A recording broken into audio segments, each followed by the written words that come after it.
do you think we'll ever start acknowledging the Orlando Magic as a team worth talking about?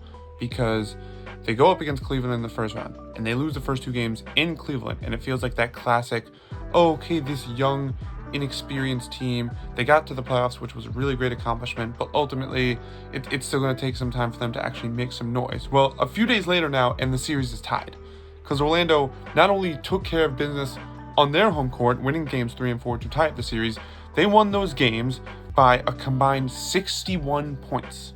61-point combined victory in games 3 and 4 against a pretty seasoned playoff experienced Cleveland Cavaliers team. And it's been something I've been preaching all year long, where I don't understand why the Orlando Magic haven't been getting more love, because we give the OKC Thunder so much credit because they're one of the youngest teams in the league and they're number 1 in the West, as we should. But Orlando's also one of the youngest teams in the league, and I think people maybe thought they could make the play-in this year, and yet they were the 5th seed as season ended.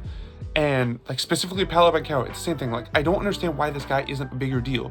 We give so much love to so many of the young guys around the NBA, like a Wemby, like a Chet, and so many others. But Paolo, and this is what's so crazy, it's not, Paolo's literally done everything he possibly could to get that attention.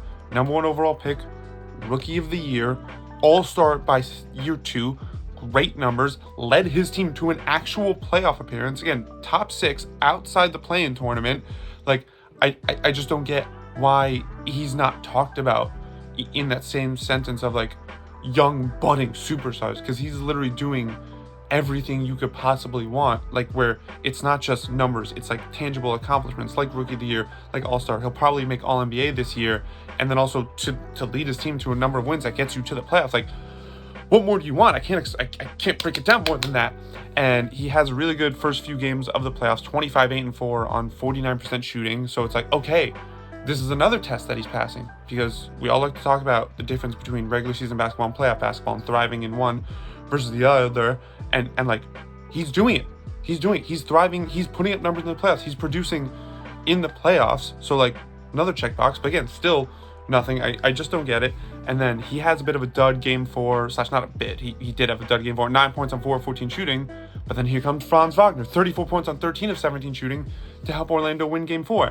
And Franz, he's been having sort of a weird season where he upped his scoring a little bit, but his 3-point shot fell off a bunch, where he was at mid-30s his first 2 years, at 28% this past season. So that was a bit confusing. But you see, in a game like this, he's still super talented, and him and Paolo are the sort of, if Tatum and Brown were the upgraded versions of Kawhi and PG, then Paolo and Franz might be the updated versions of Tatum and Brown. Because, and it's not to say that they're going to be necessarily better than those guys, but just they're both, you talk about big ball handlers, oversized ball handlers, both those guys are 6'10" and can handle the ball, and Paolo just has so much size, and it's just so, they just have so much to be excited about. And then you also factor in Jalen Suggs, who's become their Marcus Smart-esque X-Factor tough guy, Cole Anthony, Wendell Carter, Marco Fultz. They just have all these awesome pieces that have now got them to within 2 wins of a wildly unexpected second-round appearance,